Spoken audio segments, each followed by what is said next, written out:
Hello everyone, I'm Father Jim Kelleher and we're here again with Liturgy Prep for Wednesday, May 26th.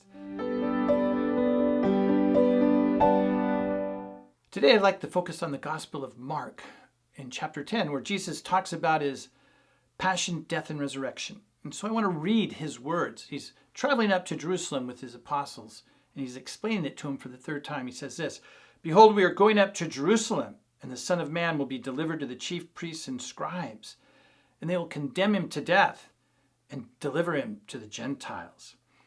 Can you imagine hearing that? That your Messiah, Lord and King, is going to suffer and die at the hands of the Jews and the Gentiles. This must have been hard for the apostles to hear, and it was.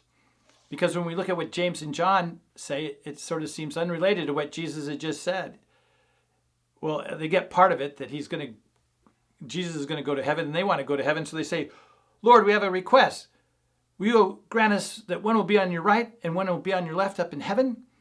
And Jesus says, "Well, are you willing to drink the chalice that I drink?" And they say they are. And Jesus says, "You will drink the chalice that I drink, but it is not mine to give who sits on my right and my left. That's for the Father to give." Jesus has told James and John that they will drink from the same chalice as him. Jesus is telling you and me that you and I are called to drink from that same chalice. Well, what's in that chalice? That chalice contains your sufferings and my sufferings, physical sufferings, mental sufferings, emotional sufferings, spiritual sufferings. And Jesus wants us to embrace those sufferings and unite them with him in his one saving sacrifice for us on the cross, which the holy sacrifice of the Mass is a perpetuation of that one saving sacrifice. So when we come to the holy sacrifice of the Mass, we have a lot of work to do. We need to bring our sufferings, all the different kinds, to Jesus and have Jesus bring us healing, have Jesus bring us strength, have Jesus teach us. Because sometimes he allows us to go through extended suffering because he's purifying us. So we need extended strength to embrace that. Now, all of this is designed to help you and me be better at love. And what is love? Love is willing the good of the other. Well, I'd like to share with you an example of love that's had a big impact on me, and that's St. Maximilian Kolbe.